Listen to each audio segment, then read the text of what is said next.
Hello Amandine et bienvenue sur CEO Recto Verso. J'ai voulu t'inviter parce que j'aimerais qu'on puisse, aborder un peu plus en détail les coulisses de la construction de ton agence SEO sans migraine.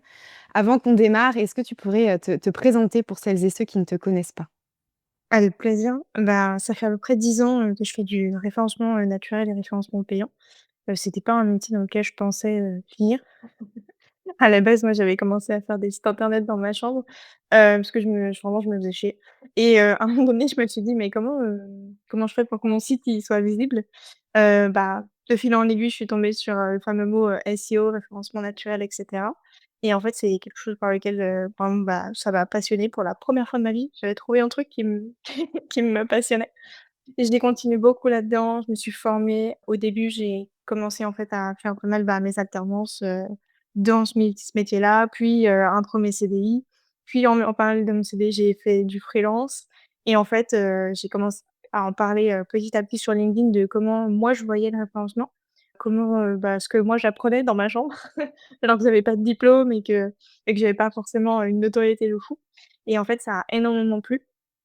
Et c'est comme ça que j'ai lancé, la marque, SEO sans migraine et que par la suite logique, à un moment donné, j'avais envie d'aller plus loin et c'est pour cette raison que j'ai lancé mon agence pour justement aussi, bah, pour qu'une fois, quand tu as quelqu'un qui vient s'occuper de ton référencement, qui vient s'occuper de ton site internet, bah, tu sois face à quelqu'un qui te fout pas la migraine, qui te dit en full transparence qu'est-ce qui va être fait, quand c'est fait, pourquoi est-ce que tu payes tel prix.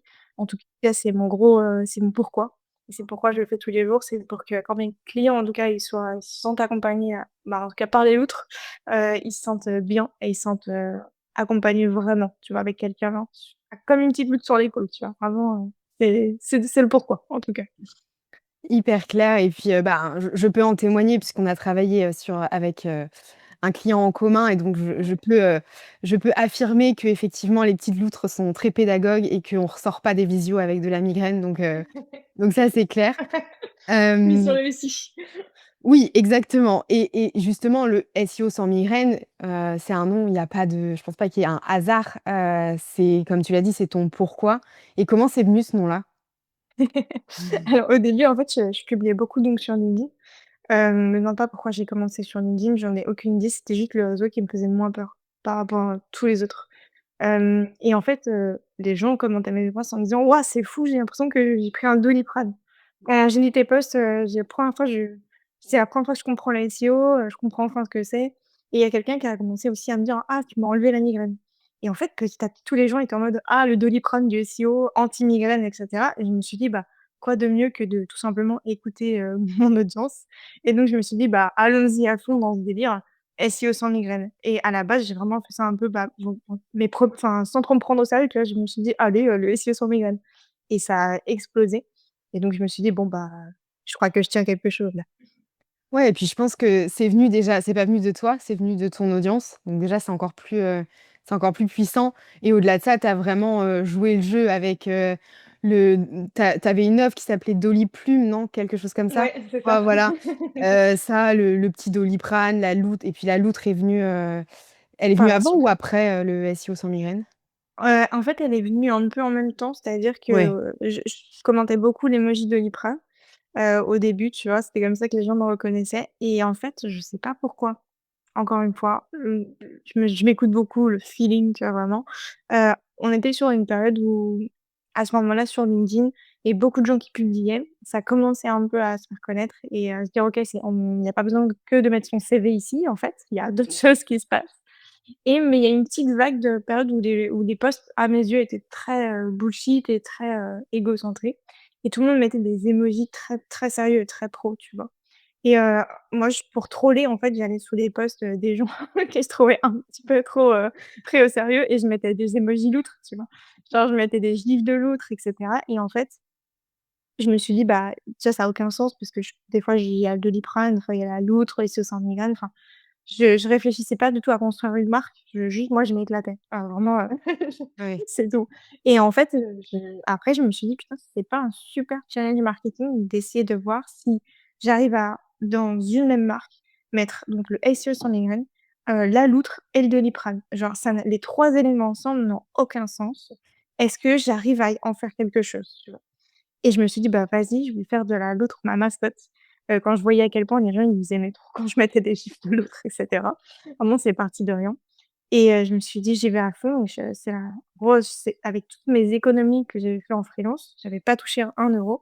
J'ai tout pris, j'ai tout investi et j'ai créé ma mascotte 3D et j'ai mis tout de suite, le Doliprane dans ses pattes, en Mmh. fait, en me disant: «Bah, je vais essayer de tout relier ensemble» et faire ce move-là, ça a été, je pense, le meilleur investissement de ma vie au chômage, Ouais. puisque, tu vois, pourtant c'était risqué, de se dire: «Vas-y, j'ai pas d'audience, j'ai pas de site internet». À l'époque, j'avais même pas de site, hein. J'ai juste mon LinkedIn, de temps en temps, je fais des posts et en plus, la plupart du temps, je mets des gifs pour m'éclater. Mais je mets toutes mes économies sur cette mascotte et je verrai ce que ça donne, tu vois? Et ça a super bien fonctionné. Ouais, parce que je pense que, tu vois, il y a ce côté un peu, bah, le SEO, ça reste quand même un truc, bon, Chiant. je écoute, si tu le dis, mettons les pieds dans le plat, chiant, mais enfin, en tout cas, très très technique et des contenus que moi parce que j'ai à un moment, j'ai fait, du en freelance, j'étais, consultante, SEO, donc je sais à quel point, les contenus, peuvent être, théoriques, ultra chiants, ultra compliqués aussi et tu as l'impression, en fait, que, De fou. c'est une montagne et qu'en fait, de toute façon, tu es nul et que tu y comprends rien et donc il faut que tu ailles faire appel au consultant qui t'explique avec du jargon comment faire, et qui derrière va te faire payer, des milliers et des cents. Je me suis fait avoir. Mais oui, ce que je voulais dire, c'est que du coup, la loutre, il y a aussi ce côté un peu décalé, ce côté, on est sérieux, mais on se prend pas au sérieux et elle est trop mignonne, quoi. Vraiment, mais Ouais. je te l'ai dit à plusieurs reprises, franchement, et puis En tu fait, c'était mon but, c'était de faire, d'ailleurs, c'est un peu le cahier des charges que j'avais donné avec la personne avec qui je taffe sur cette mascotte. Je lui ai dit: «En fait, je veux une loutre qui est un petit peu grasse». Tu vois? Comme ça, elle a t'attendrit un petit peu. Je veux qu'elle ait un petit bidou, tu vois? Genre qu'elle soit toute poilue et il m'a dit: «Mais pourquoi? Genre pourquoi tu veux pas faire un truc plutôt, tu vois, très, limite la loutre, elle est très sérieuse et tout?» Je dis: «Non, non, en fait, mon le métier que je fais est chiant. C'est déjà très sérieux. Il faut casser ça. Il faut un truc qui t'accroche. Déjà que c'est bizarre de voir SEO et une loutre dans le même visuel ou dans la même phrase.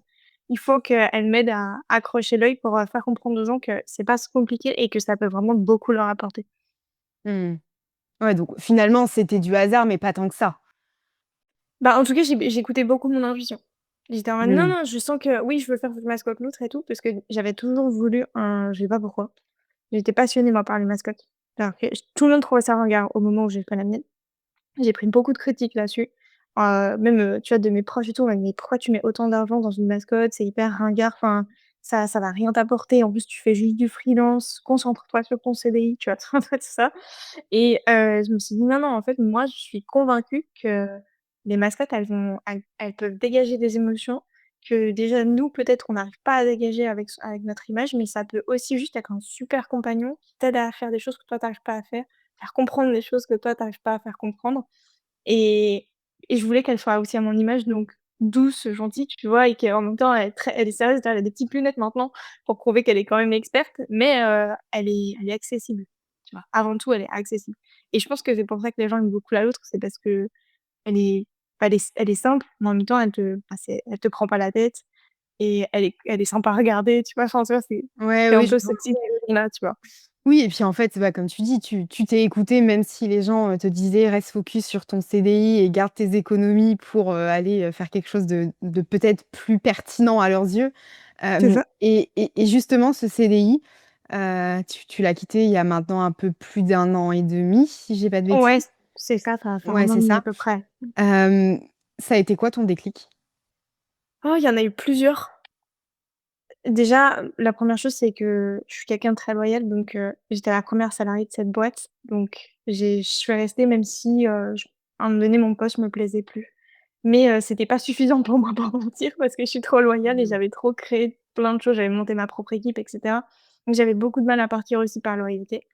À côté, en fait, je voyais que ma marque, vraiment, elle prenait beaucoup d'ampleur. Je faisais des grosses heures après le travail et le week-end. Donc il y a eu un premier déclic, c'était aussi mon rythme, parce qu'à un moment donné, il fallait que je choisisse. Je pouvais plus continuer à faire les 2. J'avais des très grosses responsabilités en CDI et je commençais à avoir beaucoup de charges sur la marque. Donc j'avais pas envie toute ma vie de me demander: et si je l'avais pas fait enfin, tu vois, j'étais là en mode: Mmh. «OK, je sais ce que j'ai en CDI, je sais ce que c'est d'avoir un CDI». J'ai construit une super carrière et j'aurais pu continuer cette carrière-là. Mais j'ai pas envie là, dans mon CDI, je m'ennuyais. Tu vois, j'avais plus de challenge. Je pouvais pas aller plus haut que ce que j'étais. J'étais au max.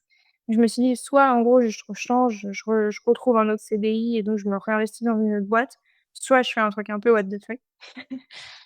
Et j'écoute ma loutre, j'écoute un peu le truc que j'ai fait à côté. Je sais pas du tout où ça va me mener parce que moi j'ai aucun entrepreneur dans mon milieu, ni dans ma famille. Je savais même pas que cette option était disponible pour moi. Ça a mis beaucoup de temps à arriver et je me suis dit: «Bah, vas-y, j'ai pas envie de vivre une vie où j'ai des regrets». Donc je le tente. Si je me plante, c'est pas grave parce qu'au moins j'aurais essayé, mais j'y vais à fond. J'avais déjà ça en tête et ensuite, bah, il y a 1 an et demi, j'ai eu un accident de voiture et un accident, assez important et en général, tu vois, ces événements de vie où ça te secoue, tu vois ça met en lumière toutes les choses que tu fais pas par peur et au final, il y avait une chose que je faisais pas par peur, c'était de me lancer, tu vois? Mmh. Donc quand j'ai eu cet accident, quand je me suis fait la promesse que si j'allais bien et que j'arrivais à m'en remettre, dès que j'étais physiquement en forme, je prendrais enfin la décision de quitter mon CDI, d'ouvrir ma boîte, qu'importe ce que ça donnerait et qu'importe combien de temps ça durerait et du coup, bah, ça a été ça le gros déclic, de septembre, 2024. Oui, ça me parle de fou ces moments de déclic où en fait il y a un avant et un après et le après, il peut plus être comme avant parce que justement tu as pris une grosse claque dans la tronche, avec des prises de conscience qui te font faire différemment donc C'est ça, mais par contre, je suis convaincue qu'on n'a pas besoin d'attendre ces grosses claques pour y aller, tu vois? Là, c'est dans ce mon cas, que j'y suis allée tard, c'est pas grave. Il mmh. fallait que je traverse certaines choses pour, me prouver que j'avais les capacités de le faire. Mais je pense pas qu'on a besoin de grosses claques pour se lancer, ni qu'on a besoin d'avoir vécu un truc traumatisant pour se lancer, tu vois? C'est c'est parce qu'on voit beaucoup ça sur LinkedIn, tu vois? Il y a beaucoup d'accroches en mode: «Je me suis lancée parce que», mais en fait, il y a pas besoin d'une raison pour se lancer. Si tu en as envie, tu le fais. Heu, c'est tout. C'est Et oui et puis, en fait, ça rejoint, enfin, je le répète tout le temps, mais en fait, on n'a qu'une vie. Il y a pas de brouillon, il y a pas, plusieurs essais, donc en fait, si c'est pour passer une vie à se faire chier, enfin, ou en tout cas à s'ennuyer dans un poste ou enfin, refuser en tout cas d'aller vers ses envies, à quoi ça sert? Donc je pense il y a ça aussi, c'est s'écouter, écouter son intuition et écouter son cœur et ses envies, quoi. ouais, c'est ça et en fait, je trouve que enfin, à un moment donné, moi, quand j'ai eu cet accident, forcément, tu vois, ça met en lumière toutes les choses dans ton quotidien, que tu aimes, mais aussi toutes les choses dans ton quotidien que tu laisses alors que tu apprécies pas forcément, les automatismes et cetera, tu vois? Et je me suis dit: «Mais en fait, mon énergie, je la dépense sur trop de choses qui me rendent pas heureuse». Donc en gros, mission de vie à partir de ce moment-là, c'était faire que des choses qui, à un moment donné, je savais m'apporter quelque chose qui me rend heureuse, tu vois? Donc c'était, des fois, c'était un peu drastique, tu vois? Genre, j'étais en mode: «Non, je vais plus faire ça. Non, je vais plus faire ça. Oui, je veux faire ça». Mais c'est pas grave, tu vois? Ça fait partie du processus de guérison et à un moment donné, c'était le but, c'était juste de retrouver un quotidien où ce que je fais, ça me donne envie de me lever le matin et avec la patate et même quand c'est difficile, parce que c'est difficile de lancer une agence, c'est difficile de se lancer dans l'entrepreneuriat. C'est pas parce que ça cartonne et que ça marche bien que c'est tout rose et que wouhou, c'est l'autoroute du kiff. Il y a des difficultés et j'avais quand même envie de me dire: «Oui, même s'il y a des difficultés, c'est des difficultés que je choisis» et c'est ça ma Mmh. différence. C'est c'est-à-dire que oui, peut-être des fois, je vais pas être aussi libre que ce que j'aimerais, mais pour moi, la liberté, c'est choisir ses contraintes, choisir ses difficultés et celles que je suis en train de traverser, je les choisis, je les subis pas. C'est ça la Mmh. différence. Oui, c'est ça et puis du coup, ça te permet aussi d'avoir une autre vision de ces difficultés-là et de te Tout à dire fait. qu'en fait, quelque part, tu les as même si tu les subis un peu quand même sur le moment ou alors que tu râles beaucoup sur le moment, bah, finalement, quelque part, tu les as aussi choisis ces difficultés. C'est ça. Et justement, je voulais te poser la question parce que quand dans ton ancienne entreprise, tu t'es retrouvé à un poste de manager à manager quand même une grosse équipe, on peut dire, d'une trentaine de personnes. Est-ce que du coup, c'est aussi ton poste de manager qui a fait que tu t'es éloigné de ta passion première qui est le SEO et qui a aussi fait que du coup, tu trouvais plus trop de sens dans ton Ouais. travail, quoi? Oui, en fait, c'était vrai que j'avais toujours voulu, enfin, être manager, parce que c'était des perspectives d'évolution dans lesquelles je me sentais bien parce que je pense que j'avais toutes les qualités pour l'être et j'avais aussi envie de l'être. Aider les gens à aller chercher leur plein potentiel, vraiment, enfin, en gros, apporter un soutien en tant que manager, c'était des choses, en tout cas, où je sentais que j'avais les épaules pour le faire. Mais ça m'a trop éloignée de ce que j'aime faire. C'est-à-dire qu'à un moment donné, je passais 100 de mes journées à manager et à gérer des problèmes et à apporter des solutions, mais 0 de mon temps à faire du SEO. Et en fait, comment j'ai continué à faire du SEO, c'était grâce, du coup, à ce petit side business à l'époque, le SEO Saint-Mécan que je montais à côté, où je pouvais continuer à faire mes propres stratégies de SEO, à bosser pour des clients et à garder la main dans ce qui me faisait vraiment kiffer, qui était le référencement. Mais du coup, effectivement, à un moment donné, passer 100 de mes journées à faire du management, c'est des choses que j'apprécie, mais à une certaine dose. Il faut que toujours je puisse garder les mains dedans. Je pense qu'il y a des gens qui sont faits pour être manager et avoir le poste de manager. Je pense qu'il y a des gens qui peuvent être doués en management, mais qui ont une expertise qu'ils veulent pas lâcher et ça, c'est plus mon cas. Heu, Mmh. je je sais aussi pourquoi, à un moment donné, j'ai quitté mon CDI. Je me suis dit: «OK, je me lance sur mon projet». C'était avec pour objectif que il y avait au moins 50 de mon temps, je pourrais continuer à faire ce que j'aime, c'est-à-dire du SEO. Ouais. Genre mettre mon petit casque, prendre mon petit ordi et bosser mon référencement ou celui de mes clients. Parce que Mmh. c'est ce que j'aime faire et c'est ce dans quoi je suis douée aussi. Et ce que j'avais beaucoup perdu avec, une équipe qui grossit. Oui. Et du coup, aujourd'hui, maintenant que tu as ton agence, et bon, tu as quand même cette casquette, de CEO, mais aussi de manager quelque part. Bien sûr. Hem, Est-ce qu'aujourd'hui tu arrives à faire 50-50? Ouais, Manager et CEO? même plus, mais Ouais, c'est parce que c'est dans mes non négociables. OK. Non Voilà, mais c'est pourquoi, tu vois, quand j'ai lancé l'agence, alors que je voulais pas lancer d'agence pour toutes les raisons que tu as un peu citées. Pour moi, les agences, tu vois, c'était brumeux, ça entube le client, ça te fait des devis, alors qu'il y a 3 lignes, ça veut dire la même chose. Enfin bref, c'était pas très humain. Mais je me suis dit: «OK, je vais essayer de le faire différemment comme tout ce que j'ai fait jusqu'à maintenant. Je vais faire une agence, petite agence, très petite équipe, mais équipe très performante». Très humain et avec une proximité de fou déjà entre nous, mais avec nos clients. C'est-à-dire que, tu vois, nos clients, ils ont nos numéros, ils peuvent nous appeler s'il y a le couac, on a des Slack où on peut échanger. En gros, on est dispo, tu vois? Ils savent ce qui est fait, quand est-ce que c'est fait, pourquoi. Mais pour arriver à faire ça et arriver moi aussi à garder la main dans ce que j'aimais, ma condition, c'était de faire une petite équipe, donc maximum 10 personnes, tu vois? Ça, c'est ce que j'ai en tête et pourtant, on pourrait me dire: «Mais Amandine, tu scales pas, tu pourrais faire plus, tu peux rouvrir différentes agences en France». Oui, je pourrais le faire, il y a pas de souci, je sais que je pourrais le faire. Je suis en capacité aujourd'hui d'ouvrir plusieurs agences dans plusieurs villes, de recruter plusieurs consultants, de les former, faire des licences de marque SEO sans migraine, enfin bref. Mais c'est pas ce que j'ai envie et c'est pas ce qui me rend heureuse. Moi, ce oui, qui me fait kiffer, c'est d'avoir mon agence avec ma petite équipe, mais avec des profils où je sais qui c'est, je sais ce qu'ils valent, je sais ce qu'ils apportent à mes clients et surtout une équipe, tu vois, on apporte de la valeur, tu vois? C'est pas mmh. du on brasse pour brasser. On veut Oui, faire la différence. oui, c'est ça et puis en fait, j'ai envie de te dire, scaler, c'est pas, l'objectif ultime, Pas Heu, pour tout le monde. à atteindre, enfin voilà, oui, pas pour C'est tout le ça. monde. Enfin, tu vois, moi, on me dit pareil, une équi si on me dit, «Dans 10 ans, tu as une équipe de 100 personnes, tu as plusieurs agences, machin et tout», je suis en mode, PLS, c'est surtout pas ce que j'ai envie de faire, tu vois? Et je pense que tu l'as dit au début, mais c'est important de s'écouter et ça veut pas dire que dans 10 ans, tu auras pas changé d'avis et que tu auras pas ouvert une agence, au fin fond, de je sais pas quelle ville. Mais voilà, et qu'est-ce que, parce que tu avais déjà fait du SEO, tu avais déjà, cette expérience de manager. Qu'est-ce que tu as fait radicalement différent, par rapport à avant? Ce qui est radicalement différent par rapport à avant, c'est que déjà, j'ai défini plusieurs choses déjà pour moi, mais aussi pour mon équipe. Premièrement, en gros, c'est quoi une journée idéale pour moi?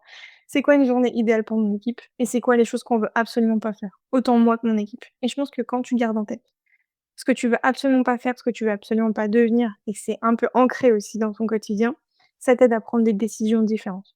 Tu vois, aujourd'hui, effectivement, avec la charge de leads que je reçois, la forte sollicitation que j'ai sur mon agence, je pourrais ouvrir une dizaine de CDI et recruter une dizaine de consultants et faire, 10 fois plus de chiffre d'affaires. OK. C'est ce que j'en ai envie? Absolument pas. Est-ce que je vais passer mes journées à faire du management? Absolument pas. Est-ce que je veux recruter trop vite et du coup, ne pas avoir le temps de bien intégrer quelqu'un? L'intégrer dans nos process, mais aussi dans notre façon de réfléchir pour nous, pour le client, avec la promesse du SEO sans migraine, tu vois? Donc déjà, ma décision, elle est enfin, par rapport à quand j'étais manager dans mon ancienne boîte, où j'avais tendance à très vite identifier un besoin. OK, il faut recruter maintenant parce que dans 6 mois, on en aura besoin et cetera et du coup, être dans vraiment une perspective de on veut scale et on veut faire de la croissance et je suis vraiment à l'inverse. Je suis plutôt en mode: «OK, effectivement, on a de la forte demande, c'est cool, mais qu'est-ce qu'on veut faire? Qu'est-ce qu'on veut pas faire? OK, alors on ralentit. OK, on dit non pour ce client. On dit non à ce projet et c'est OK et oui, on laisse passer peut-être ce contrat et c'est pas grave parce que qu'est-ce qu'on veut à la fin? Passer des bonnes journées. Voilà, c'est donc quand tu gardes ça en tête et c'est vraiment ça que j'ai fait différemment, c'est m'écouter, en fait. Parce que quand j'étais manager, je m'écoutais pas tant, hein. J'avais une liste de problèmes à résoudre. J'avais un certain nombre d'heures à faire. J'en faisais beaucoup plus que prévu et il fallait que ma journée se termine, tu vois? Alors que là, je veux que ma journée, elle se termine bien. Mmh. C'est pas la même chose. C'est pas la même chose et je pense que ça fait la différence sur aussi toi, ton épanouissement, à la fois personnel et professionnel, tu vois? De fou. Puis je pense que, tu vois, quand tu es CEO, quand tu es manager, je considère que je suis la météo de la boîte. Donc, si je vais bien, la boîte va bien aller. Mais pour que j'aille bien, il faut que je me prenne en considération aussi, quoi. Genre, être manager, c'est considérer les besoins des autres. C'est cool. Mais à un moment donné, il faut aussi se considérer soi. De quoi tu as besoin? Qu'est-ce que tu as besoin pour être bien? Si je me réveille, que je suis dans de bonne humeur, que tu vois, je vais bien dans mon corps, je vais bien dans ma tête, je vais être une manager et une dirigeante performante pour tout le monde. Je vais driver une énergie qui va faire du bien. Si je suis très stressée, que je suis tout le temps débordée, que je fais des choses que j'aime pas, que je recrute alors que j'en ai pas envie, je vais traîner les pieds, je vais râler tout le temps, je vais donner une météo très orageuse et c'est comme ça que je vais planter ma boîte et que je vais me planter moi aussi en tant que donc faut vraiment enfin, en tout cas, moi, je trouve que quand tu te considères comme une petite météo, ça change beaucoup de choses dans ton quotidien. Oui, ça me fait penser à la discussion que j'avais avec, Ludivine, Gilles que tu connais bien, Ouais, qui disait que du coup un CEO il a besoin de rayonner lui-même pour rayonner, autour c'est de ça. lui, que ce soit dans sa communication auprès de ses clients, de ses équipes, de tout ça, mais ça commence par soi et effectivement, bon j'ai une agence de communication, mais c'est pareil en fait, quand moi je vais pas bien, bah, je sais que mes équipes, elles vont pas avoir le moral non plus alors, je pense que c'est aussi, bah, comme tu dis de s'écouter et puis moi j'aime bien dire: «Il faut d'abord définir ses non négociables avant de définir ses négociables», quoi. C'est, Ouais, c'est ça. C'est et commencer à l'envers, c'est trop bien. ouais, C'est genre: «Qu'est-ce que je oui, veux pas? OK, mais du ouais, coup, de partant de ça, qu'est-ce que je suis prête à faire?» et tu vois, des fois, il y a aussi un décalage, faut le dire, entre tes non négociables et ce qui parfois peut se passer dans la réalité d'un quotidien. Tu peux te retrouver vite face à ton non négociable, mmh, mais c'est juste te dire: «OK, qu'est-ce qui est acceptable et qui n'est pas acceptable?» mmh, Jusqu'où je peux ouvrir cette barrière? Tu vois, quand tu fais du management, que tu ouvres des CDI, tu as une charge administrative, sociale, juridique qui est beaucoup plus importante. Il y a des journées où je peux pas faire de SEO, mais je sais que c'est OK parce que derrière, je vais pouvoir en faire beaucoup plus. mmh. Tu vois? C'est juste être flexible aussi, tu vois? Je pense que la notion d'équilibre dans l'entrepreneuriat n'existe pas, c'est perso. Mais je pense que tout le monde cherche un fameux équilibre en disant: «Mais ça n'existe pas». Je pense pas qu'il y aura une semaine qui ressemblera à une autre. Je pense que chaque période, chaque saison un peu de ta boîte a son propre équilibre et donc il y a des périodes où tu vas pouvoir charbonner beaucoup, d'autres où tu vas devoir gérer plein de merde. Enfin et tant que tu as accepté que tu avais des saisons, c'est bon. Oui, non, mais c'est ça et en fait, c'est de se dire que de toute façon, c'est pas linéaire et on va pas se mentir, si on a choisi quelque part l'entrepreneuriat, c'est parce que cette linéarité, bah, elle nous plaisait pas tant que ça. Enfin, j'ai été en CDI, en alternance et je me faisais profondément chier. C'était linéaire. Mes journées, je savais ce que je faisais, à 8 heures, à midi, hein et en fait, bah, c'est aussi pour ça que je me suis lancée dans l'entrepreneuriat. Donc en fait, c'est aussi accepter, nos choix qu'on a fait, que justement ce serait pas linéaire et que, bah, il y aurait des jours un peu plus compliqués que d'autres et c'est OK, en fait.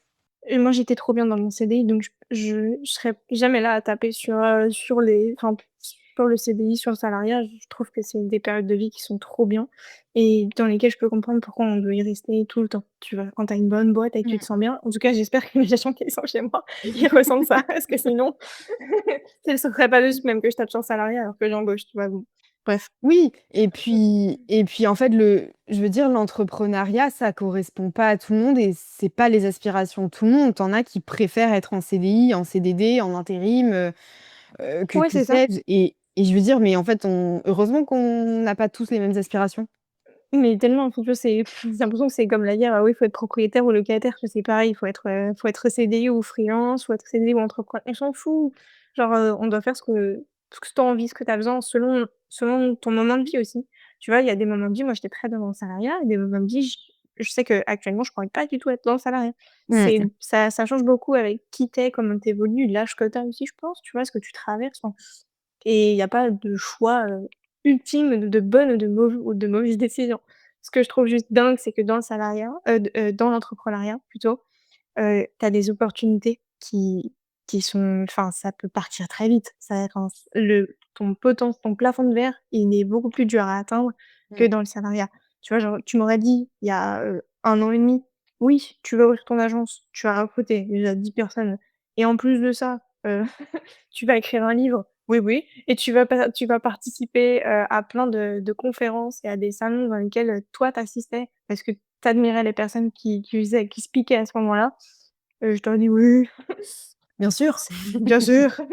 Ça va très vite. Enfin, Mmh. j'imaginais pas que là, en février prochain, j'allais sortir un livre, tu vois, sur les IO. Pour moi, j'y étais pas du tout, tu vois?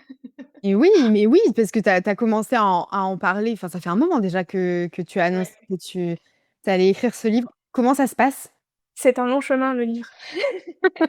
Mais je suis vers la fin, ce qui est trop cool et il y a la date de sortie qui devrait pas tarder, donc c'est vers février, il sera là. OK. Notre épisode devrait sortir début janvier, donc comme ça je mettrai le dans les notes de l'épisode. C'est Heu, un long chemin d'écrire un livre. je n'en doute pas, je n'en doute pas. J'ai d'après ce que j'ai cru comprendre de plusieurs personnes que j'ai autour de moi qui ont écrit un livre ou qui sont dans l'écriture, apparemment c'est Ouais, tu as 2 ans de taf avant qu'il sorte, ouais, en c'est gros. ça, c'est ça. Mais bon, après c'est quand même positif de sortir, son propre livre. Tellement et en fait, c'est un peu lunaire pour moi. Je Bah pense que je réalise pas encore. c'est enfin oui, parce que c'est quand même, tu vois, enfin ça fait 1 an et demi que tu as lancé, SEO sans migraine, enfin l'agence. Enfin c'est quand même, enfin tu as fait quand Ouais. même une ascension assez, assez, enfin une ascension, une croissance en tout cas assez Mmh. rapide et franchement, franchement bravo. Merci. Hem et je voulais aussi aborder avec toi, tes engagements parce que c'est vrai que dans ta communication, hem, il y a l'Amandine, l'experte du SEO qui a le côté très pédagogique, mais il y a aussi la Amandine, engagée qui parle, d'introversion, qui parle d'hypersensibilité, de queer pardon, et tous ces sujets-là. Est-ce que com comment tu as pris cette décision d'aborder ces sujets-là? Mmh. C'était même pas une décision, en fait, c'était juste non négociable. OK. C'est-à-dire que oui, quand j'ai commencé à prendre la parole sur les réseaux, j'ai parlé essentiellement de SEO et de référencement parce que, aussi, bah, c'était la seule chose sur laquelle j'arrivais à écrire à ce moment-là et il fallait aussi que je prenne mes marques, que je me fasse confiance, que je mette au placard le syndrome de l'imposteur et cetera, que je prenne ma posture, en tout cas que je m'incarne, déjà dans un premier temps. Une fois que j'ai vu que j'avais de la visibilité, que aussi que, tu vois, ce que je faisais, j'aimais ce que je faisais, j'aimais publier, j'aimais partager, j'ai toujours aimé ça de toute façon, qu'importe, que ce soit en digital ou pas. J'ai toujours été très proche des gens, et je me suis dit: «Bah, en fait, je peux pas montrer que ça demain. Je suis pas que ça. Je suis pas que l'experte SEO qui a réussi à faire 3 millions de trafic pour un site internet. Oui, c'est une de mes facettes, mais il y a plein d'autres facettes, tu vois, que j'ai et vu qu'en plus, j'ai été manager très jeune, j'ai dû manager des profils plus âgés que moi. Je me suis dit: «Pareil, même réflexion, je vais en parler. Je vais voir ce que les autres en pensent aussi. Qu'est-ce qu'ils traversent?» Moi, je pense que quand tu es manager, il y a ça, c'est non négociable et quand je voyais aussi comment moi j'avais été managée, pas dans cette boîte-là, mais dans mes précédentes expériences, tu vois? Je me disais: «Waouh, heu, il y a un il y a un truc qui va pas. Moi, je suis manager, je me verrais pas faire ça et pourtant on me l'a fait». Donc, tu vois, j'ai commencé à parler d'abord de management, après je me suis dit: «Beh, tu peux pas ne pas parler de qui je suis», tu vois? Il y a Bien sûr, il y a je fais la séparation entre ma vie privée et ma vie intime.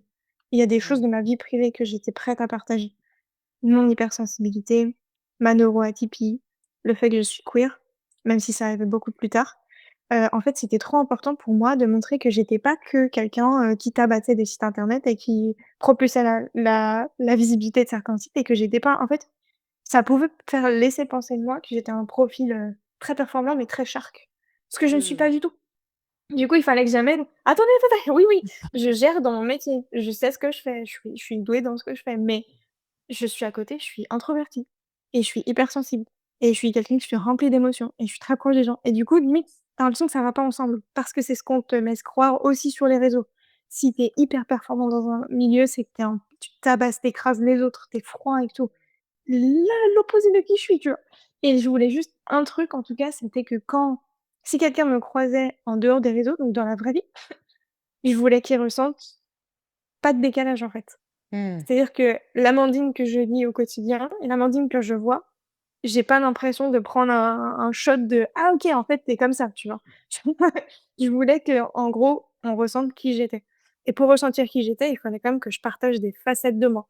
Je les partage pas toutes, mais l'hypersensibilité, c'était hyper important pour plusieurs choses, pour que les gens hypersensibles, ils se rendent compte que c'est OK d'être hypersensible et que c'est pas un truc à corriger, c'est pas un défaut et que tu peux être hyper performant, hypersensible et ça marche ensemble.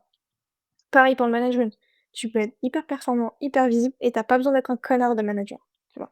C'est pourtant, malgré tout ce qu'on peut dire et ce qu'on essaye de nous inculquer aussi parce que, j'ai été coachée par des très bonnes personnes comme Ludivine Gil, j'ai aussi été coachée par des moins bonnes personnes et qui voulaient me faire passer dans des mindsets de, ouais, tu es un manager, tu diriges, Mmh. presque, tu vois, tu fliques, tu vois? J'étais en mode: «Ouh là, non». Il fallait que je partage ces pensées-là en me disant toujours: «Si ça peut débloquer ne serait-ce qu'une personne qui manage sur des choses dans lesquelles elle bug et qu'elle se dit: "Putain, faut que je fasse différemment", le bénéfice que ça va apporter à son équipe, Mmh. juste que cette personne, elle réfléchisse sur ça, il est en fait, là, c'est trop important que je le fasse. Pareil pour l'hypersensibilité. Je me suis dit: «S'il y a un dirigeant qui voit que moi, je suis hypersensible, qui a regardé mes posts sur le SEO et qui se dit: "Ah OK, en fait, putain, peut-être que je me suis pas assez adaptée, aux profils qui sont dans ma boîte, qui sont hypersensibles. Peut-être que j'ai pas assez écouté. Peut-être que je m'en suis pas rendu compte, mais là, j'ai été grave nulle avec cette personne", tu vois? Et après, plus tard, quand j'ai eu les épaules et le courage de le faire, parce que ça demande beaucoup de courage. J'ai amené le fait qu'effectivement je suis queer, mais ça m'a demandé quelques années avant de pouvoir le faire, parce que ça me faisait peur pour plusieurs raisons. Déjà, j'avais peur d'être maladroite et de desservir plutôt que de Mmh. servir. Ouais, je vois. Donc j'ai préféré prendre mon temps sur, le comment, le pourquoi. Ensuite, je l'ai fait parce qu'à un moment donné, la période dans laquelle j'ai fait ce post où j'ai amené ce côté-là, c'est pas au cœur de ma com, hein, c'est-à-dire que tous les Oui. jours, je voulais pas non plus que ça devienne le centre de ma communication, mais je voulais juste marquer que j'ai des engagements qui sont là et que je les respecte et que je les incarne pleinement. C'était un moment donné où le contexte politique faisait que, en tout cas les droits LGBT étaient très menacés, et du coup, je me suis dit: «En fait, je peux pas avec ma visibilité actuelle Mmh. et sachant que qui je suis, comment je vis, avec qui je suis, je peux je peux pas rien faire». Mmh. Même si ça apporte, rien, même si c'est une petite cacahuète et je peux pas rien faire. Donc je me suis dit: «Qu'est-ce que je peux faire à mon niveau? Qu'est-ce que j'ai, comme arme?» J'ai de la visibilité. OK, j'ai de la visibilité, alors je peux faire 2 choses. Un, contacter une association, dans laquelle j'ai confiance pour les mettre en avant, notamment je bosse beaucoup avec le refuge. Mmh. 2, marquer mes engagements pour montrer aux gens que c'est possible. Je vais bien, j'ai pas eu à changer, j'ai pas besoin de me cacher. Mmh. Et je suis prête à me battre avec vous s'il y a besoin. Tu vois? Mmh. C'était un peu ça le message et je pense aussi que je l'ai fait parce que j'aurais aimé avoir un modèle, heu, quand je quand j'étais petite, tu vois? J'aurais aimé tellement avoir quelqu'un que j'admirais, qui avait pas peur de montrer ses engagements, tu vois? Qui était en mode: «Bah ouais et alors? C'est je vais bien. Ouais, je réussis de ouf et ouais, je suis queer et il y a quoi?» Tu vois? Oui et puis, en fait, c'est aussi s'autoriser à être qui on est. Enfin, tu vois, l'hypersensibilité, tu la choisis pas, la neuroatypie, tu la choisis pas, ton orientation sexuelle, tu la choisis pas non plus et en fait, c'est juste, qui tu es et bah, en fait, c'est ce qui fait, Amandine que tu es Amandine, tu vois? Et je pense que les parts de performance et en fait, ça n'enlève en rien tout ça, le fait que Oui, tu c'est ça, sois, mais pour autant, tu vois, dans mon parcours pro, ça m'a apporté des fois bah, des critiques négatives ou j'ai loupé des opportunités parce que des gens m'ont jugée pour mon orientation sexuelle, pour mon physique, pour le fait que je fasse jeune ou que je suis Mmh. blonde ou que enfin, tu vois?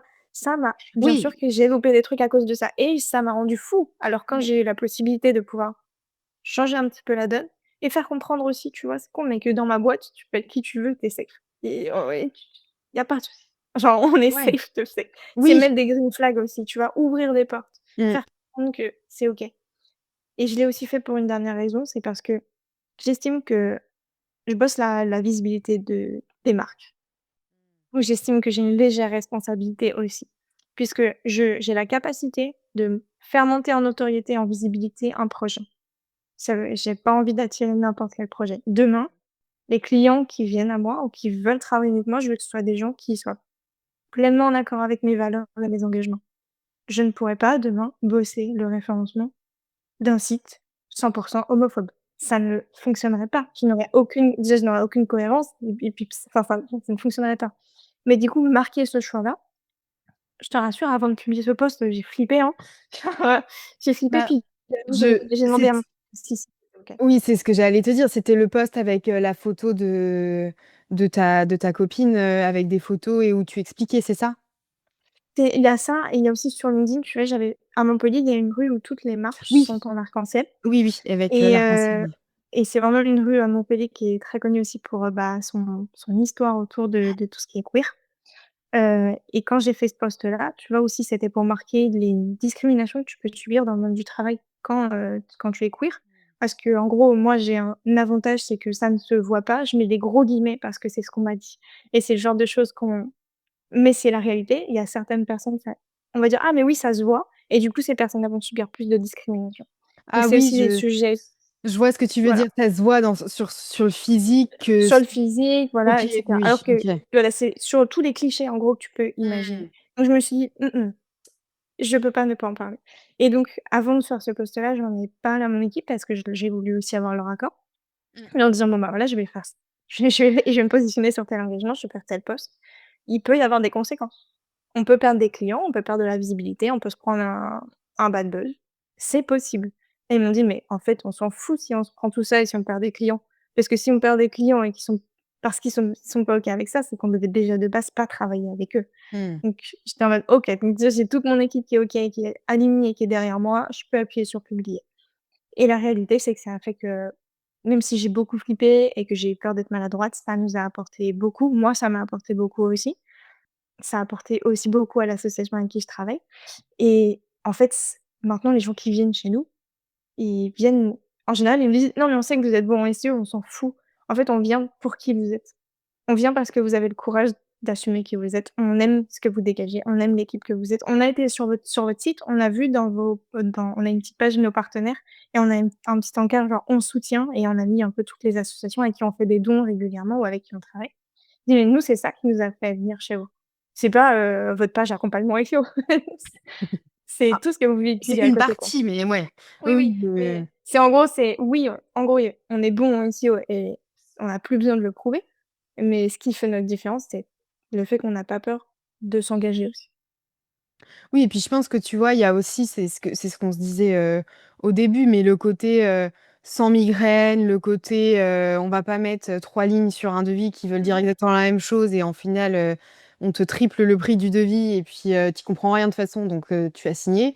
Il y a aussi cette transparence et cette pédagogie à chaque fois et je pense que c'est l'ensemble de tous ces éléments qui font que, le SEO sans migraine, ne va pas se retrouver sans client demain, quoi. Ouais, c'est ça et en tout cas, tout ça a participé au fait que chaque personne qui vient vers nous, aujourd'hui, qu'importe par quel canal elle arrive, on sait que c'est des personnes avec qui on a envie de travailler. Mmh. Donc difficile à faire, flippant, mais bénéfique. Mais bénéfique et puis, je pense que c'est aussi, inspirant, tu vois, pour, des personnes, qui ont une orientation sexuelle qui n'est pas, classique et je mets des gros guillemets, parce que, c'est un peu ce qu'on entend, tous les jours et je trouve ça, pénible et plus d'actualité. Mais, tu vois, ça peut aussi se dire: «Bah, en fait, c'est possible. On peut être CEO, être C'est ça, hypersensible, être neuroatypique, avoir, enfin, aimer les femmes et réussir», tu vois? Et briller et c'est ça. rayonner. Hem, En tout cas, c'est le message que moi je voulais faire passer et c'est ce que j'essaye de faire passer. Je mets pas, tu vois, je fais pas des posts sur ça tous les jours, mais dans ma bio Instagram, tu vois, j'ai juste mis entrepreneuse sensible et engagée avec un petit c'est con, c'est un juste un flag, tu vois, tu déposes des tu as des petits tu déposes des petites safe places comme ça et je pense que c'est on a besoin de modèles, aujourd'hui, on a besoin de pouvoir s'identifier à des gens, on a besoin de pouvoir complètement embrasser notre différence en se disant: «Ouais, mais il y a pas que moi, il y a cette personne aussi et c'est OK pour elle», tu vois? Donc ça me rassure, donc je vais y aller. Donc je vais pas, me plier à ce qu'on attend de moi. Donc ce petit truc que je ressens chez moi qui peut paraître bizarre pour les autres, bah, en fait, je vais y aller à fond. mmh. Oui et puis même pour les recrutements, tu vois, pour un candidat, C'est vrai, j'ai une amie très proche qui pareil, est queer et en fait, même dans les recrutements, ça peut être très déstabilisant et de savoir que l'entreprise, elle est finalement, safe. elle est «OK» entre guillemets enfin, elle est inclusive, tu vois? Bah, ça peut aussi, mettre, à l'aise directement. J'avais vu une pub, tu sais, où, le Je crois qu'on a recruteur, fait la même. il avait C'est ça. le collier avec, le collier arc-en-ciel et puis ses clés au bout, enfin, l à l'entrée, un panneau avec un arc-en-ciel. Enfin, en fait, c'est des toutes petites choses comme ça, qui au Oui, mais en final fait, font une énorme différence, quoi. on se rend pas compte à quel point ça peut juste rassurer et apporter de la sérénité à la personne d'en face.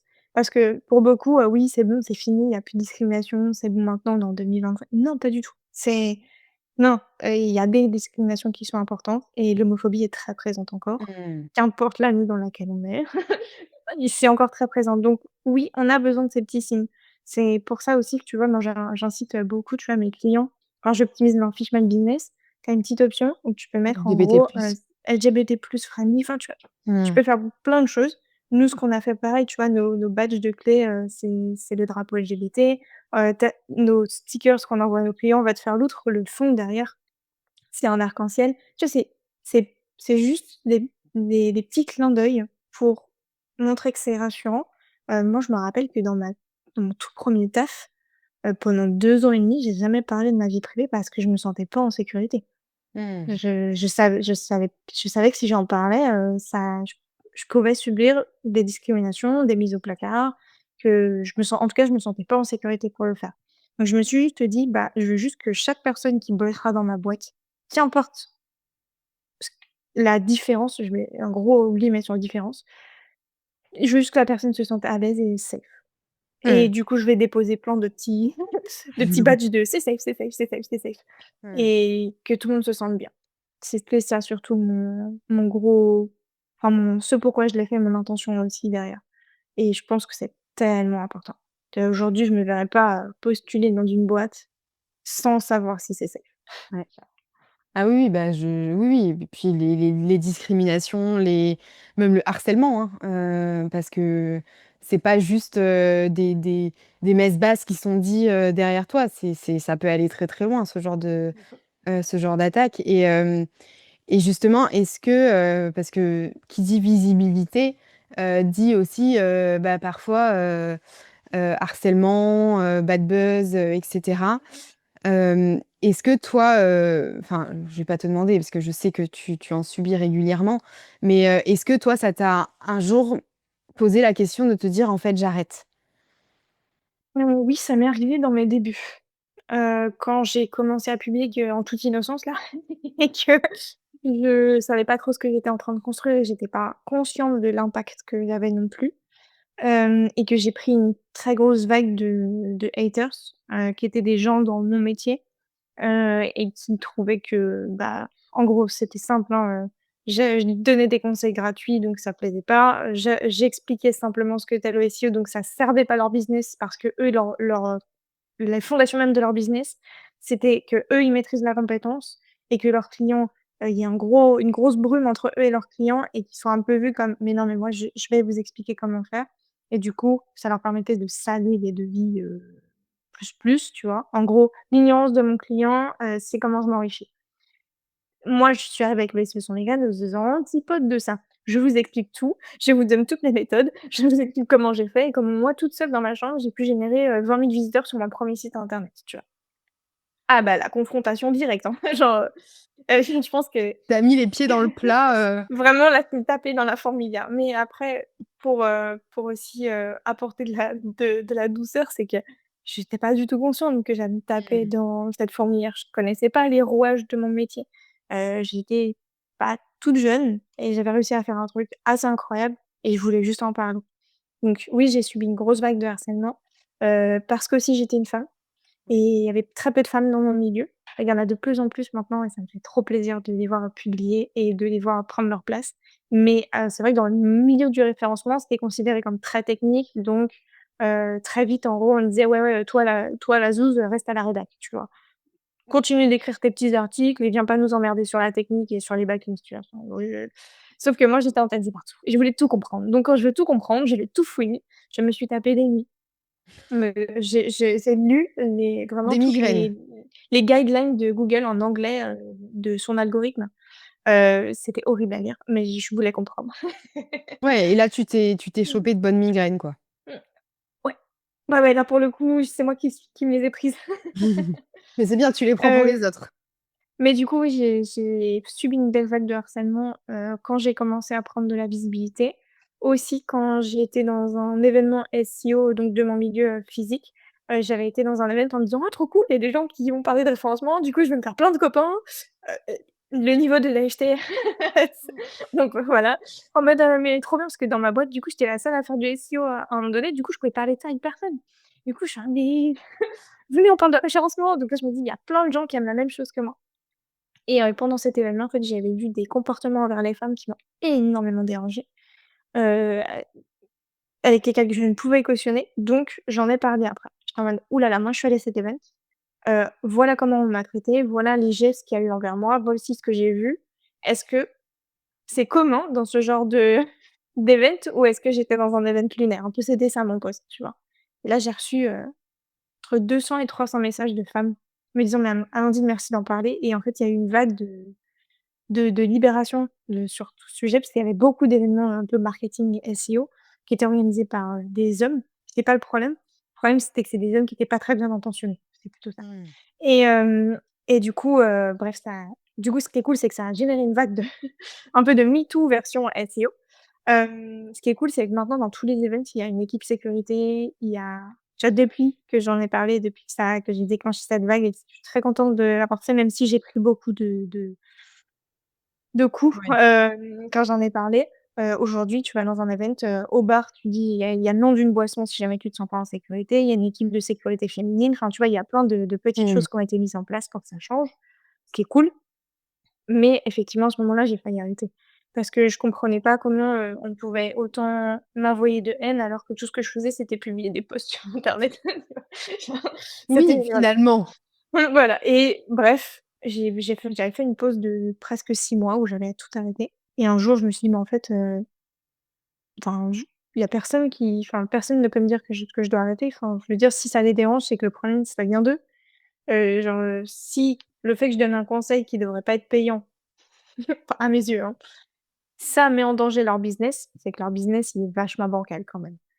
Donc je vais continuer et puis je vais continuer 3 fois plus fort parce qu'on m'a dit que le fait que je sois une femme, c'était vraiment chiant et que je devais retourner à la rédaction, tu vois? Donc je Ouais. vais parler 3 fois plus fort. Je suis revenue et publié 3 fois plus. J'ai été 3 fois plus clivante, j'ai été 3 fois plus intense. Mais le but, c'était que chaque femme dans mon métier, entre guillemets, puisse se dire: «Ah mais si Amandine elle ose, bah pourquoi moi je pourrais pas?» Et qu'elle ose publier son post LinkedIn ou son post Instagram, on s'en fout, mais juste qu'elle ose se lancer dans mon métier. Et je suis trop contente parce que je pense que ça a ouvert pas mal de portes. Mmh. Donc oui, j'ai failli arrêter, mais je l'ai pas fait parce que je pense que quand tu te recentres sur pourquoi tu le fais, c'est ça qui te fait tenir dans les moments un peu difficiles. Un sacré caractère quand même, la petite Amandine. Beaucoup Mais d'introspection depuis très jeune. oui, oui, oui, oui, je m'en doute, je m'en doute. Pour connaître l'hypersensibilité, la neuroatypie, ça passe par beaucoup d'introspection, je pense, pour réussir en tout cas à en parler, librement et sans s'effondrer, on va dire.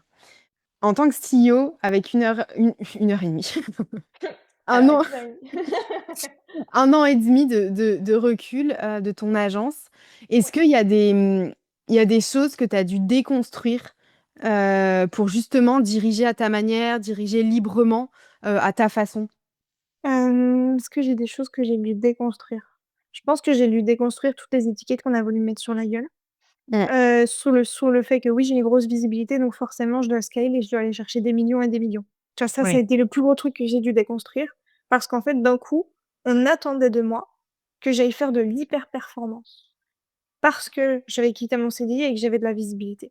Je me suis dit: «Mais en fait, Mais ça est-ce que tu m'appartient l'as pas, quoi». tu l'as envisagé enfin, un quart de seconde de te dire: «En fait, là, j'ai la possibilité d'aller scaler, d'ouvrir En plusieurs fait, c'est pas et» c'est pas que je l'ai envisagé, c'est qu'en fait, on me disait qu'il fallait que je le fasse. ouais, OK.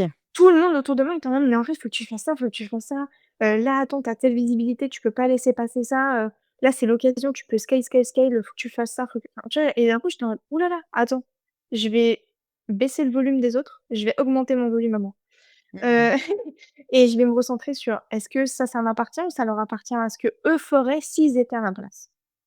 Et en fait, je me suis rendu compte que entre ce que les autres voulaient que je fasse et ce que moi je voulais faire, c'était pas du tout la même chose. Je me suis recentrée aussi sur les personnes aussi avec qui j'entreprends, avec les personnes de mon équipe et en fait, on était tous très alignés sur ce qu'on voulait et ce qu'on voulait pas, tu vois? Tu es en mode: «Oui, je veux avoir de l'impact. Oui, je veux avoir de la visibilité. Oui, je veux continuer à aider les gens à reprendre le pouvoir sur leur référencement et être en capacité de référencer leur site internet sans payer, un consultant super cher. Mais derrière, je veux pas me transformer en grosse agence SEO, dont les noms qu'on connaît bien, tu vois?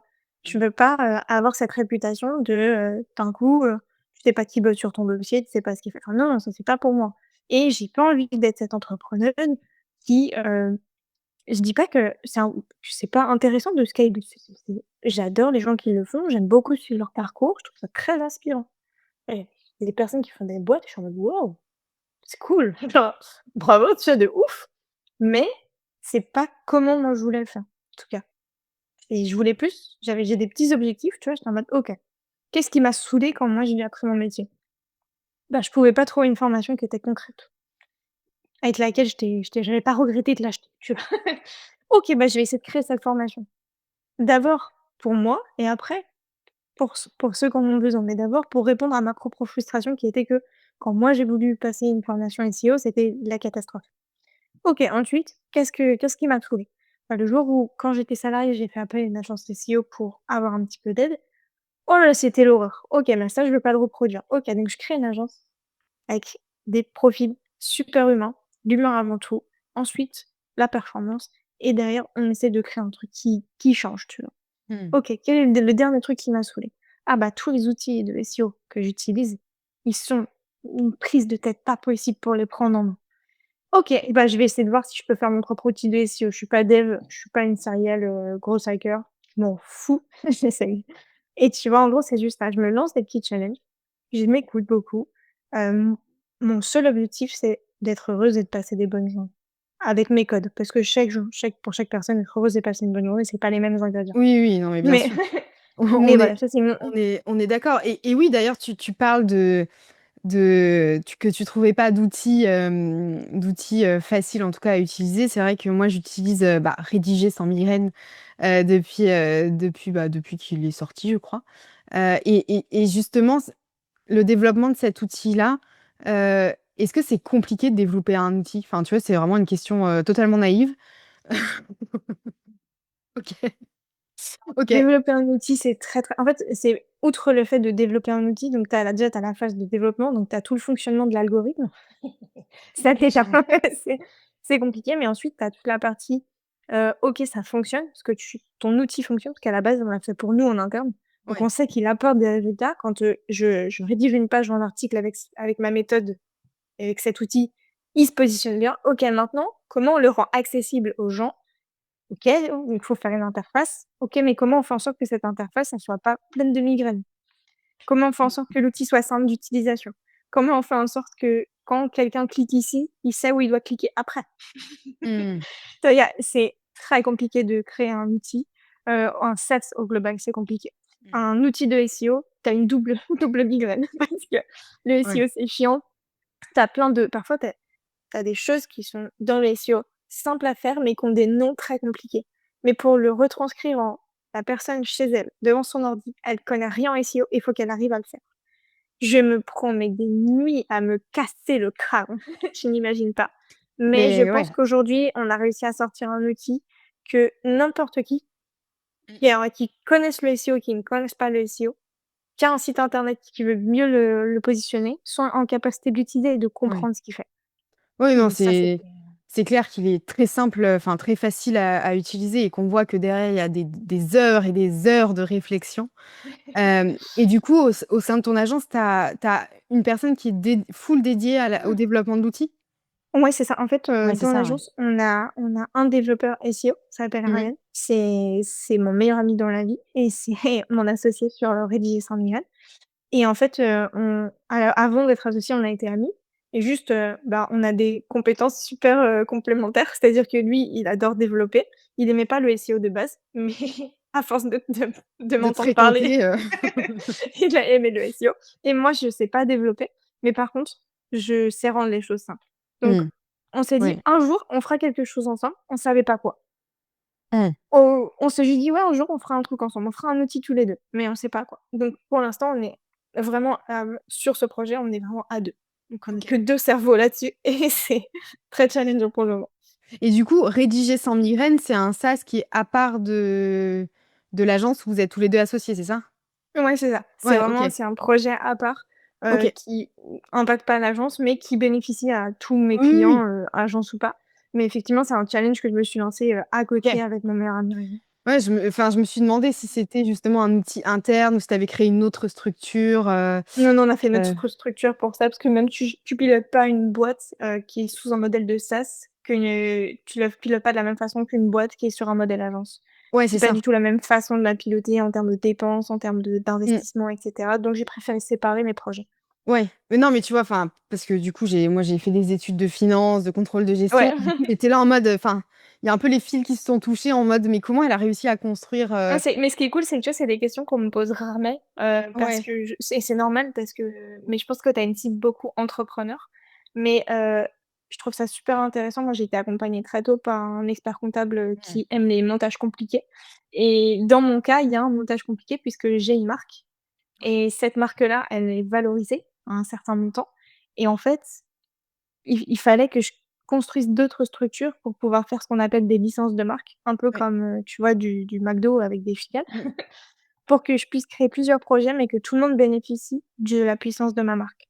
Tu vois, c'est un peu ce qu'on a fait en termes de Ouais, montage et c'est hyper intéressant. tu as la marque au-dessus et puis ensuite après tu crées, les «sous-structures» entre guillemets, Ouais, c'est ça et derrière, puis ouais. surtout, tu vois, en fait, ce qui était super important pour moi, c'était je savais que j'avais envie de créer un écosystème complet en parlant du SEO sans migraine, donc à la fois les formations d'agence et des outils. Mais ce qui Mmh. était ultra important, c'était que la marque, elle m'appartienne à moi, à 100 OK. et qu'ensuite derrière, je puisse la partager quand j'en ai envie. OK. Voilà, je trouvais ça plus sécurisant même pour, tout simplement le mon business, si j'y pense sur 10 15 ans. C'est plus sécurisant que je partage pas ma marque, mais que par contre je lui donne des autorisations d'utiliser. OK, j'ai compris. Ouais, donc en fait, la marque, elle est toute seule et après tu as l'agence, les formations et l'outil. C'est ça et ensuite je donne des autorisations d'utiliser la marque ou non. Ce qui fait que demain, si je veux ouvrir un autre projet et que je veux que quelqu'un bénéficie de la puissance SEO sans méngane, je peux lui donner une autorisation. Mais je peux OK. aussi l'enlever si ça se passe pas bien. Tu vois, c'est OK. juste des choses Oui, auxquelles tu dois réfléchir quand ouais, tu montes plusieurs structures. ouais, c'est ça, tu restes 100 propriétaire de la marque et de son utilisation, C'est ça. à qui enfin, que tu peux donner ou reprendre si l'utilisation n'est pas, à l'image de la marque, quoi. C'est ça et ce qui me rend très flexible sur, si je veux ouvrir un projet ou non. Si, par exemple, demain, dans 5 ans, j'ai envie d'ouvrir une autre agence, je peux ouvrir une autre agence et je lui donne, hop, OK, l'autorisation d'utiliser l'étiquette SEO OK. sans migraine avec tout ce que ça importe derrière. Si je suis pas satisfaite ou que ce projet me convient pas ou que imagine les personnes à qui j'ai confié, en tout cas un petit bout de ma marque, en font n'importe quoi, hop, je peux le Tu reprendre peux aussi. reprendre. OK, trop bien. Ah ouais, tu vois, mais je me disais, hein, qu'il y avait un montage quelque part parce que je me disais: «C'est pas possible, enfin, le business model, ça va En pas». fait, c'est hyper intéressant pour moi de enfin même, c'est En termes de pour moi, quand j'ai monté ma boîte, j'ai pas monté ma boîte pour que ce soit un truc éphémère et qui se casse la gueule dans un an. Donc Ouais. j'ai tout de suite réfléchi à, OK, qu'est-ce que j'aimerais que ça soit dans l'idéal et qu'est-ce que j'ai envie de pouvoir faire simplement? Bah, j'ai envie de pouvoir partager ma marque, oui, mais attention, je sais aussi que vu que c'est quelque chose que j'ai créé moi 100, parfois il peut s'arriver qu'il y ait des directions qui prennent pas la même chose, hop, je peux la reprendre. Tu vois, Mmh. c'est juste, se pérenniser, se sécuriser et je trouve que c'est hyper important aussi, d'en parler, tu vois? Quand tu montes ta boîte, on parle rarement de à quel point c'est important de se faire accompagner, de penser à tous les scénarios, un peu catastrophiques que tu veux pas Ah oui. et de tout de suite les anticiper pour que tu puisses te concentrer pleinement sur la croissance et pas sur: «Mais s'il y a ça, qu'est-ce qui se passe?» et cetera. Ouais, c'est ça et c'est pour ça que quand tu t'associes avec, quelqu'un, sur un projet, une boîte, enfin que n'importe, tu as vraiment tout un pacte d'associés à venir Ouais. rédiger et dans le pacte, faut vraiment que ce soit hyper structuré et là, se faire accompagner d'un expert comptable, c'est primordial, voire même d'un juriste ou d'un avocat, Ouais, ouais, clairement. même si effectivement ça coûte un petit billet, bah, en fait, ça peut aussi te sauver les miches, derrière, quoi. En fait, pour moi, plus tu protèges et tu anticipes, moins tu auras de problèmes. Par contre, si tu dis: «Ouais, le problème du futur», là, tu en auras plein. Ouais. Et beh, tu en auras Ah oui, non, mais beaucoup. oui. Oui et puis, en fait, ça peut te coûter, 10 fois plus cher que d'avoir, fait appel à un expert, dès le début, en fait.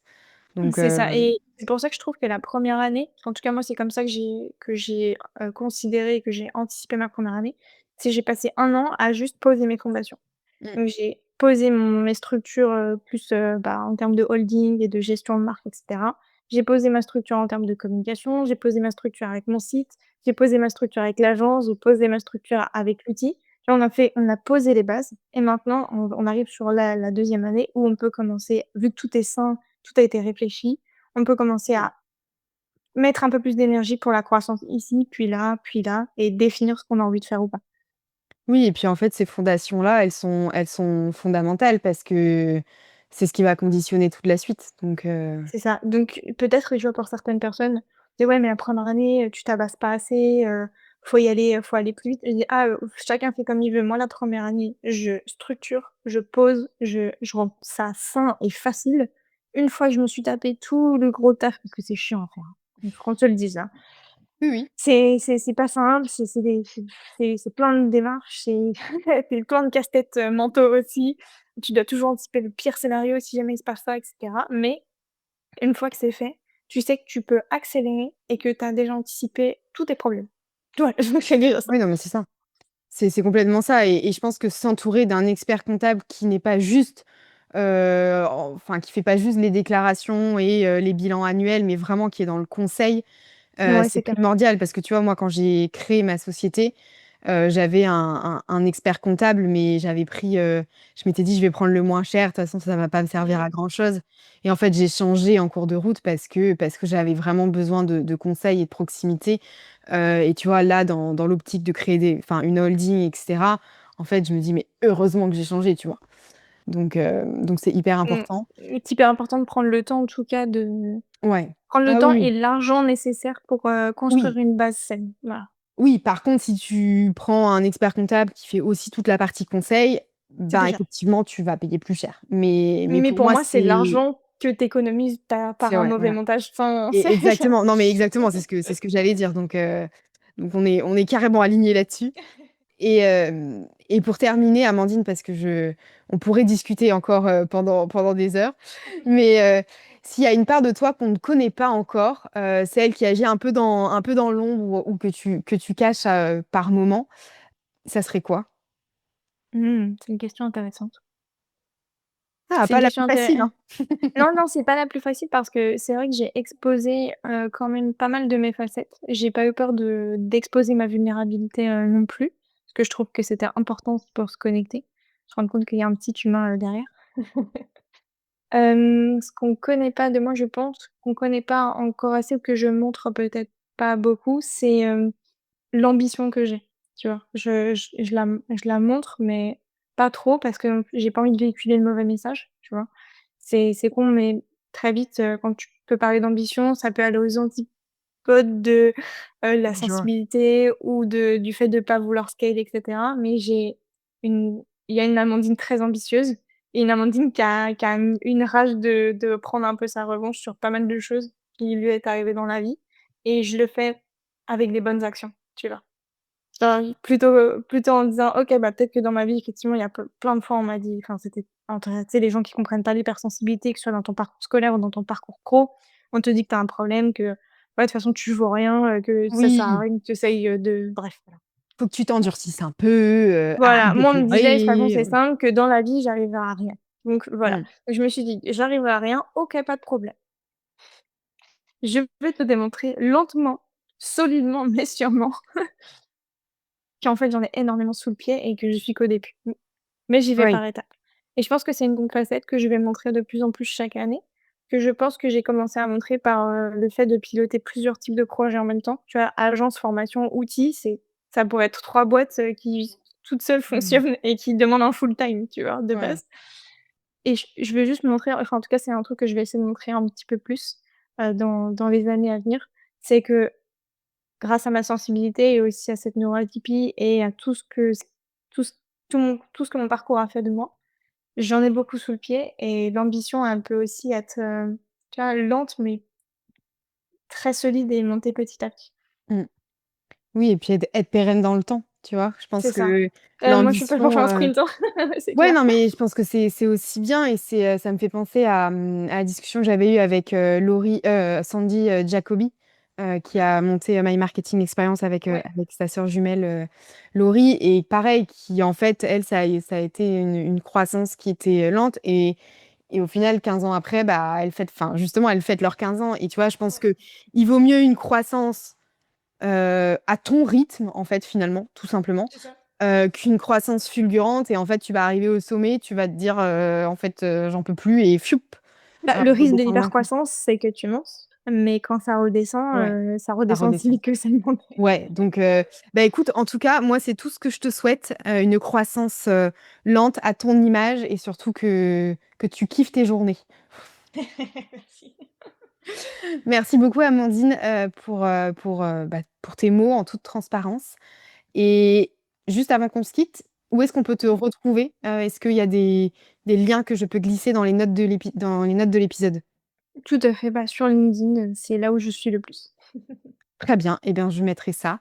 En tout cas, merci beaucoup Amandine et puis, beh, je te dis à très vite. Merci beaucoup.